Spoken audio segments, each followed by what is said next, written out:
Nothing is as destructive as irresponsibility. The most pervasive characteristic that plagues our society today, worldwide, is that of irresponsibility. Irresponsibility is defined as not answerable to authority, lacking a sense of accountability, unable to respond to conscience. It also means fickle, flighty, thoughtless, rash, undependable, unstable, loose. To be irresponsible means to transfer blame for your behavior to somebody else. The entire world is suffering under this destructive influence of irresponsibility. No one wants to take responsibility for their actions, their decisions, their situations, nor their circumstances. We are experts at blaming the past for our future. We blame our parents for our habits. We blame our teachers for our ignorance. We blame our leaders for the way we follow them. We blame sickness for our health. We blame our children for our social problems. They are our children. We blame cigarettes and tobacco companies for our cancer. We blame the government for unemployment. Let me pause there a minute. I got a problem with this one.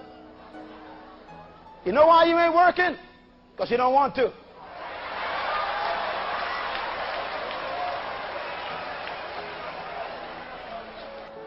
Nowhere in the Bible does the Bible ever state that the government's responsibility is to create employment. That's why nations are in trouble, because the government is creating employment for the people. Do you know the way they measure the wealth of a nation? Write this down. It's measured by 3 letters. GNP. Those of you who are economists know what I'm talking about. GNP. It means gross national product. Say it with me. Gross national product. That's how wealthy a nation is. Gross means total. National means the nation. And product is for productivity. That means the wealth of a nation is determined by how productive the whole nation is. Which means if you don't work, if you don't find ingenuity within yourself to be productive, then the whole nation is suffering from poverty.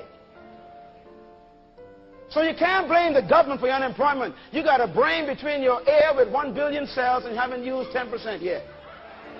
There's something you could do with your hands that you don't need the government to tell you. Some of you can sew very well and you're still buying from them folks in Paris. Tell your neighbor, maximize yourself. Tell your neighbor, deploy yourself. You see, if you don't deploy yourself, others will employ you. And whoever employs you will determine how much you're worth by what they pay you. And I've decided years ago, no one can pay what I'm worth. So we blame the government for our unemployment. We blame alcohol for our drunkenness. We blame our wives for our waywardness. We blame our husbands for our depression. Oh. We blame, the black man blames the white man for his predicament. And the white man blames the black man for his predicament. And the poor blames the rich for their poverty. And we live in an irresponsible generation. We live in a generation who believes that life owes them something. A generation who refuses to take personal responsibility for their own decisions and actions. Irresponsibility is the abandonment of conscience and the ignorance of accountability. To violate stewardship is to be irresponsible. So the criminal blames society for his misbehavior. Isn't that amazing? I heard a case just yesterday.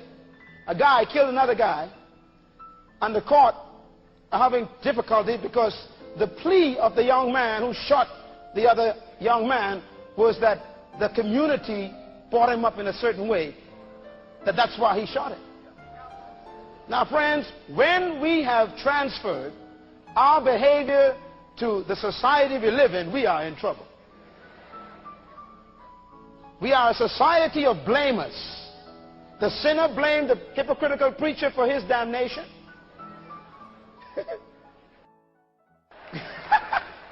Think about that. Well, I ain't coming to church. Why? Them preachers ain't no good. Brother, go to church for yourself. Don't worry about them preachers.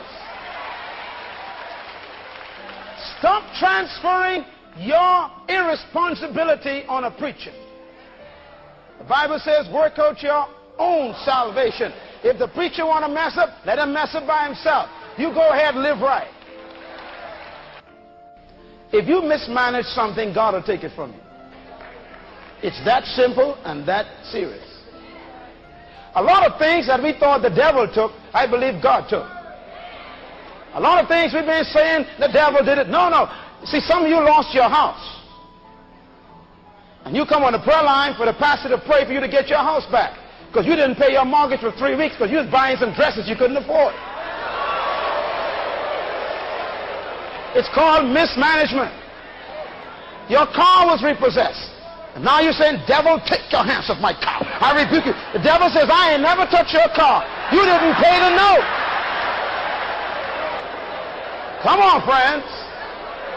I mean, here you are. You eating pork chop, lamb chop, dog chop, this chop, all these chops.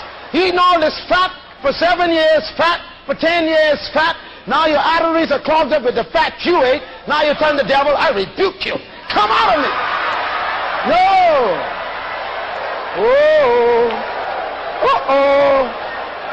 It's called irresponsible eating.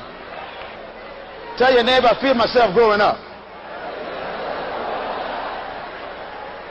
It's amazing how we transfer blame to Satan for our irresponsible behavior. You don't exercise? Well, I might as well touch it. And you eat more fat than you burn, so the fat stays with you. And then the doctor says, now look here, you're going to have to lose some weight because your heart is having to push this blood to new horizons. And we come on the prayer line, we say, pray for me, preacher. And the preacher says, Satan, come out of her. Lord, heal this woman. The devil is outside crying, saying, they always blaming everything on me.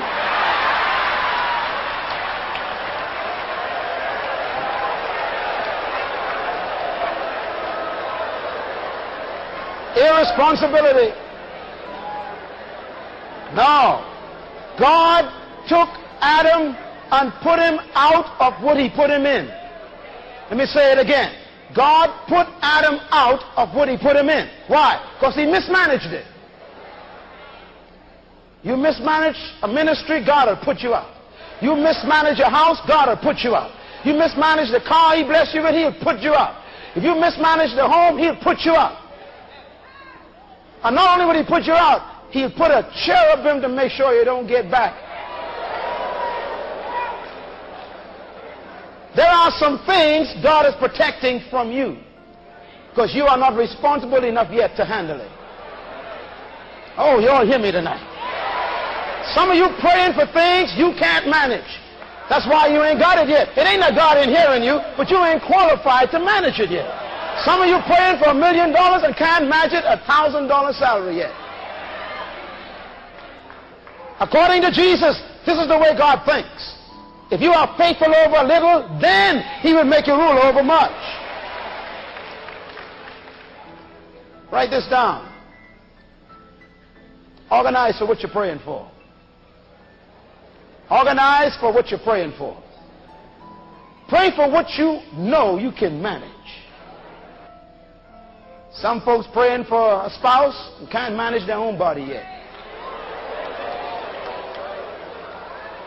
Why you want to take on another body when your body's out of discipline?